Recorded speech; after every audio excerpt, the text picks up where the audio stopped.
Hallo, heute möchte ich dir die klassische Bumerang-Ferse zeigen, wie ich sie gerne stricke.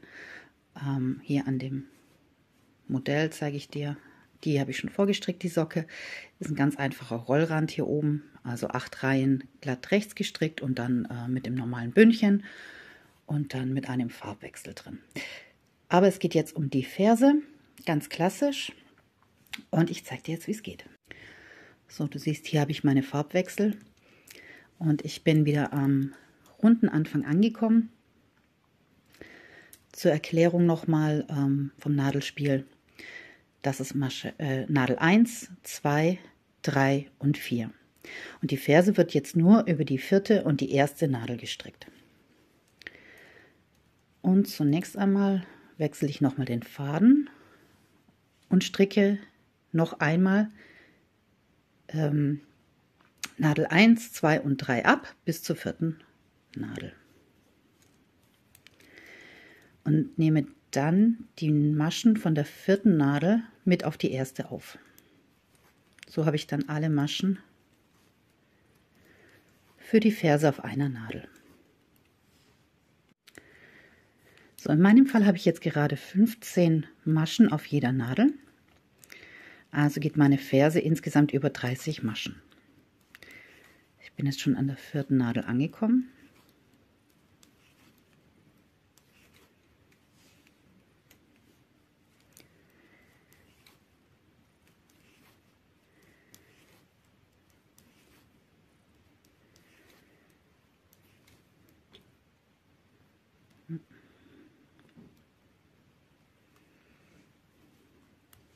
So. Die Nadel kann ich erstmal zur Seite legen.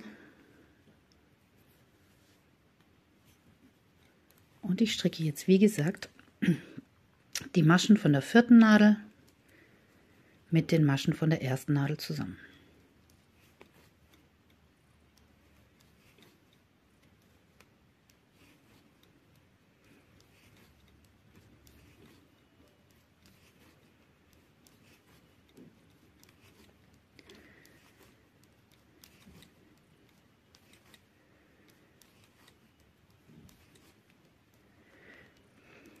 So, jetzt gibt es viele verschiedene Möglichkeiten, um die Löcher in der Ferse an den Seiten zu vermeiden.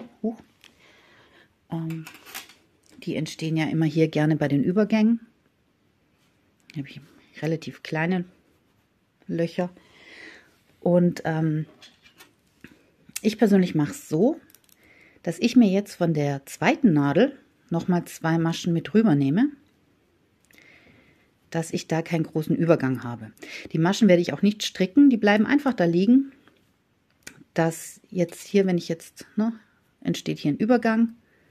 Wenn ich die Maschen jetzt mit rüber nehme, habe ich den eben nicht. Wie gesagt, hebe ich mir jetzt mit rüber. Auf der anderen Seite mache ich das dann genauso. Aber das mache ich erst, wenn ich zurückstricke. So. Ich wende und jetzt wird in Reihenweite gestrickt und nicht in Runden. Ich nehme jetzt wieder meine Nadel.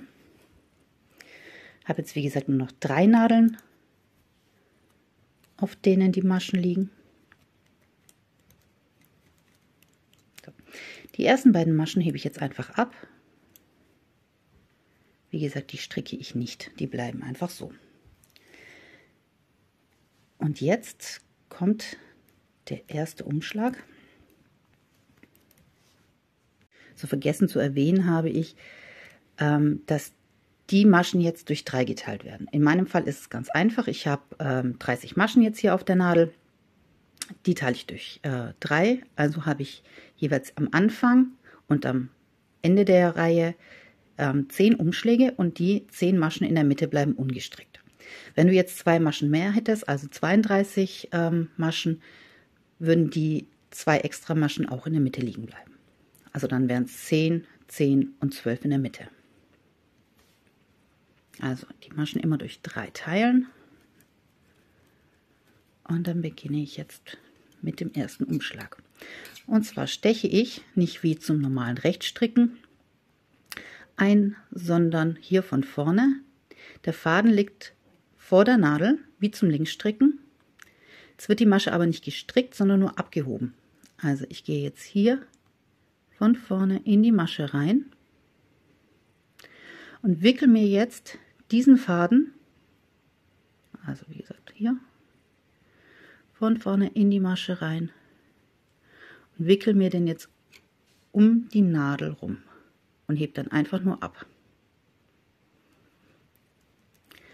Die nächsten Maschen stricke ich dann links.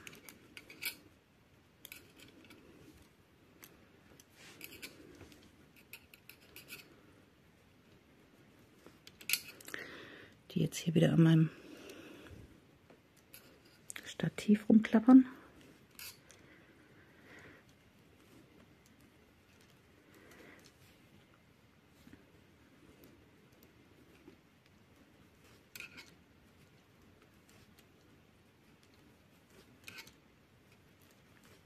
So, alle Maschen einschließlich der letzten Masche stricke ich jetzt links ab.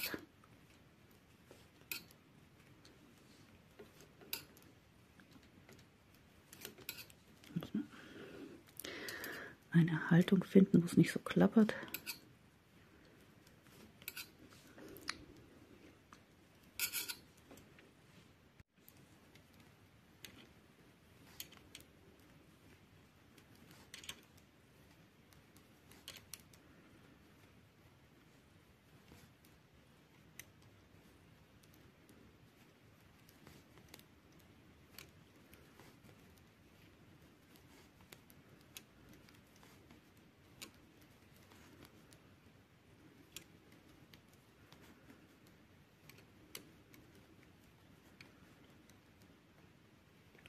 Die letzte Masche stricke ich auch links. Kann mir jetzt wie gesagt die anderen beiden Maschen hier von der dritten Nadel mit draufsetzen.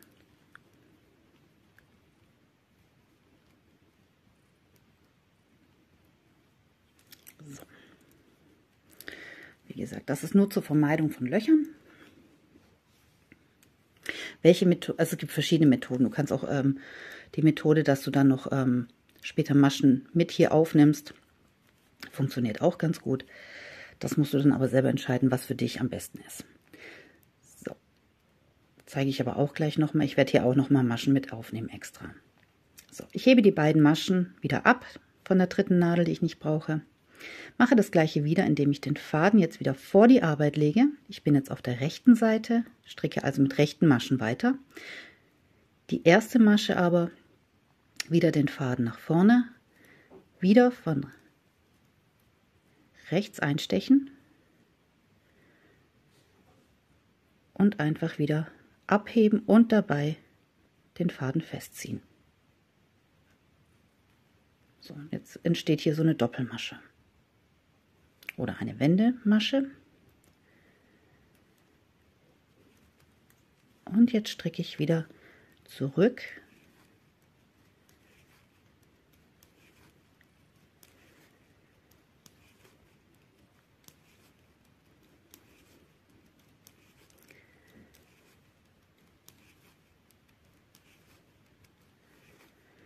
Mir fällt gerade nicht ein, wie man die Masche noch nennen kann. Es gibt noch einen Namen. Fällt mir gerade nicht ein. Kannst mir ja gerne in die Kommentare schreiben, wie man die Masche sonst noch nennt.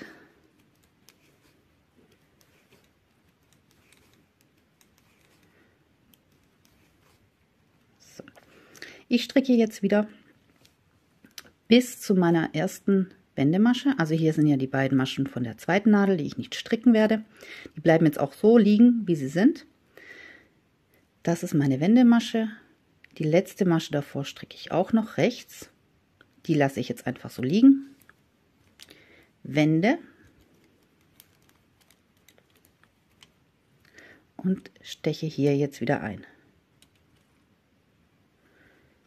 Hebe mir die Masche wieder rüber, ohne zu stricken, einfach nur drüber ziehen. Nach hinten festziehen und dann gibt das hier auch wieder eine doppelte Masche. Und dann wieder mit linken Maschen zurück.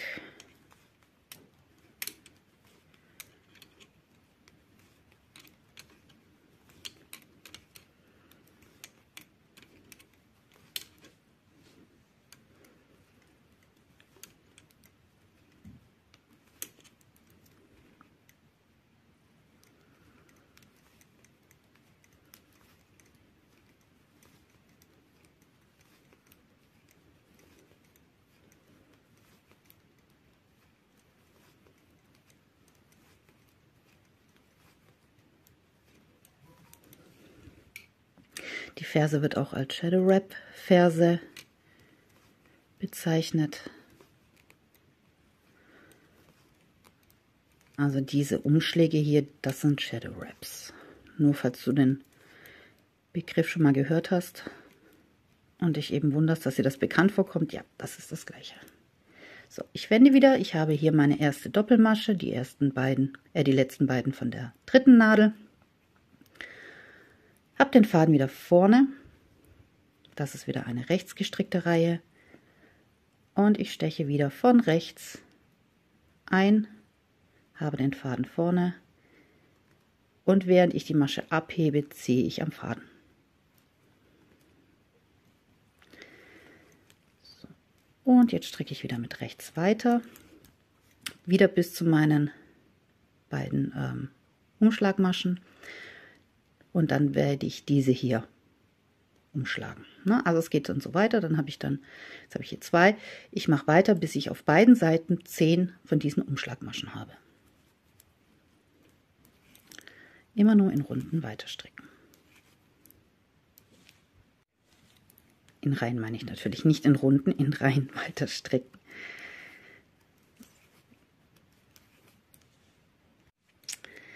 So, ich habe jetzt meine Wickelmaschen, jetzt ist mir auch eingefallen, wie sie heißen, meine 10 Wickelmaschen auf dieser Seite, 10 normale in der Mitte und nochmal 10 Wickelmaschen auf der anderen Seite. So, plus die 2 extra hochgenommenen. So, und das war jetzt der erste Teil der Ferse. Man sieht ja auch schon hier, dass es sich leicht wölbt. So, jetzt geht es weiter. Ich stricke jetzt, also ich habe jetzt eben die letzte Wickelmasche gemacht, stricke jetzt einfach rechts weiter. Meine 10 mittleren Maschen. In deinem Fall vielleicht 12 oder weniger. So, jetzt bin ich hier an der ersten Masche angekommen und die stricke ich auch ganz normal rechts ab, aber darauf achten, dass ich wirklich durch alle Füßchen von der Masche durchgehe, durch alle Seiten, alle Fäden mitnehme. Die nächste auch.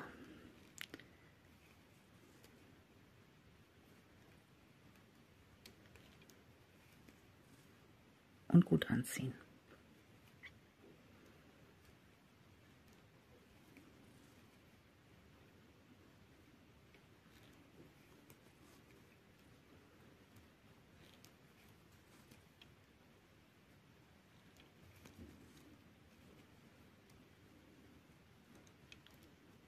Also hier komplett alle mitnehmen.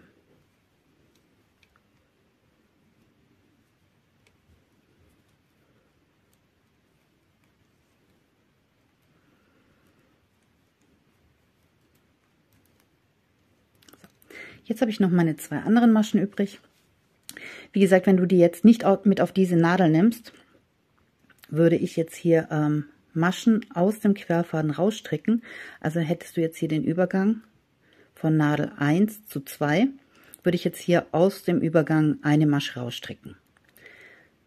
Ist jetzt hier eigentlich nicht notwendig, weil hier die Abstände nicht so groß sind. Ich mache es jetzt trotzdem mal. Ich gehe jetzt hier in diesen Faden, diesen Querfaden. Ich hoffe, man kann es erkennen.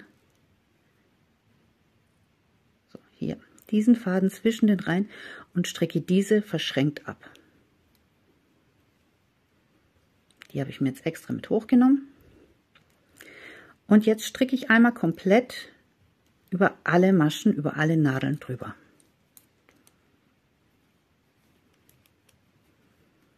Jetzt auch über die zweite und dritte Nadel.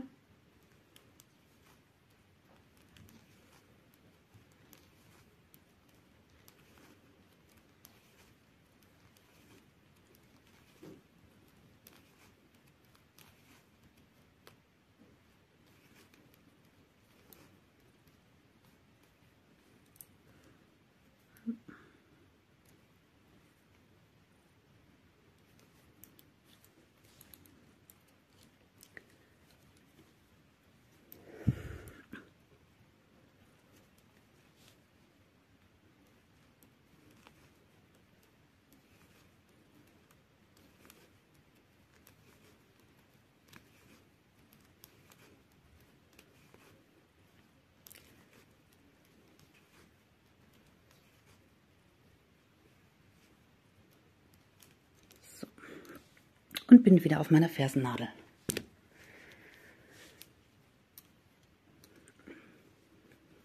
Jetzt stricke ich wieder meine letzten beiden von der dritten Nadel ab.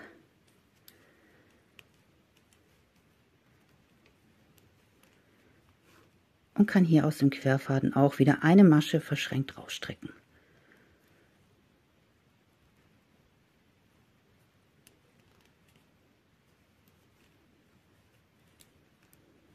Ich bin jetzt wieder bei meinen Wickelmaschen angekommen. Da ist meine erste. Und die stricke ich auch wieder normal rechts ab.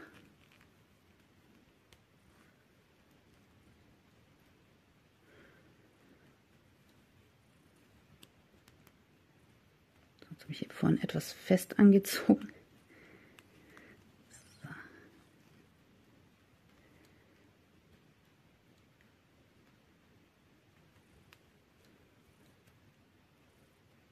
Also, ich stricke jetzt wieder komplett bis ans Ende. So. Ich habe jetzt hier noch 4 Maschen übrig. Die 2 Maschen von der zweiten Nadel, die ich gerade noch rausgestrickt habe, und die letzte von der ersten Nadel. Und ich stricke die beiden jetzt einfach zusammen ab. Also die eben aufgenommene Masche. Und dann stricke ich jetzt noch einmal eine komplette Runde rum. Musst du aber nicht machen, das mache ich optional, also ist optional. Ich mache das gerne, damit die Ferse hier unten ein bisschen breiter wird. Mache ich jetzt noch eine Runde komplett einmal rum mit rechten Maschen, bis ich wieder hier am Anfang angekommen bin von der vierten Nadel bzw. ersten Nadel. So, die ersten beiden Maschen werden auch noch normal abgestrickt. Die gehören ja zu der anderen Nadel. Dann die eben jetzt vorhin aufgenommene Nadel und die erste Nadel stricke ich auch wieder zusammen. Und das ist dann schon meine erste Fersennadel, Masche. So. Also das war jetzt die erste. Und ich stricke jetzt erstmal insgesamt 10, weil ich auch jetzt wieder die Maschen durch 3 teile. Also so wie vorhin auch, in meinem Fall 10, 10, 10. Ich stricke jetzt erstmal 2, 3, 4, 5, 6, 7, 8, 9, 10. So. Jetzt kommen die 10 Maschen vom mittleren Teil, die immer gleich bleiben. Die werden keine Wickelmaschen. 2, 3, 4, 5, 6, 7, 8, 9 und 10. So, jetzt habe ich die 2 Maschen, die ungestrickt bleiben, und 2, 4, 6, 8, 10 Maschen bleiben dann noch übrig.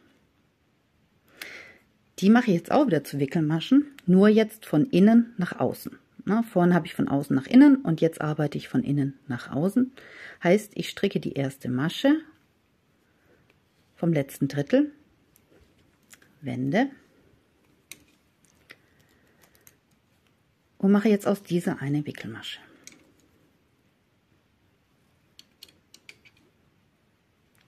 Dann stricke ich wieder meine 10 mittleren Maschen mit links jetzt. 1, 2, 3,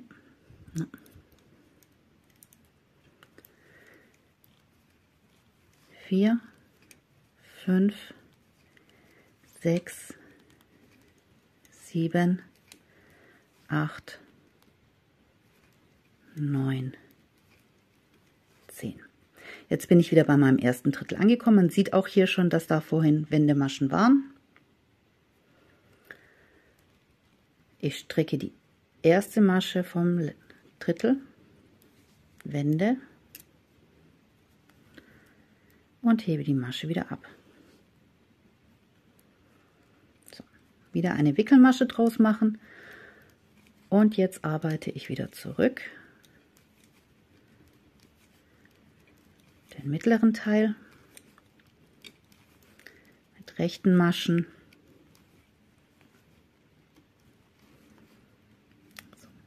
Und im Gegensatz zu vorher bin ich jetzt bei meiner Wickelmasche und die stricke ich jetzt auch direkt ab. Die lasse ich jetzt also nicht liegen. Die wird abgestrickt. Jetzt stricke ich die danach auch noch und wende dann.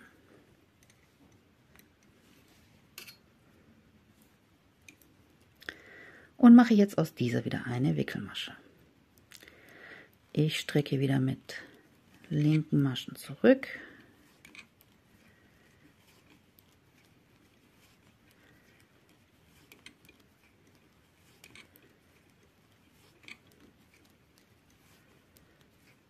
Bis zu meiner Wickelmasche. Die ist hier. Die stricke ich jetzt auch links ab. Stricke die nächste Masche links, wende und mache jetzt aus der wieder eine. Na, also die Wickelmaschen werden jetzt im zweiten Teil der Ferse direkt mit abgestrickt immer.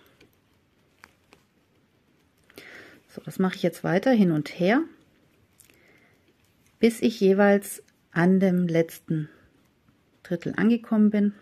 Also hier die 2 Maschen bleiben übrig und bis die hier eine Wendemasche ist oder Wickelmasche und die hier vor den letzten beiden.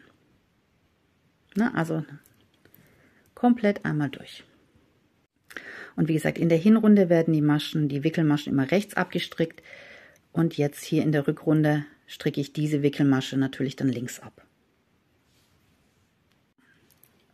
So, ich bin in der letzten Rückreihe. Hier habe ich meine beiden ungestrickten Maschen, meine letzte Wickelmasche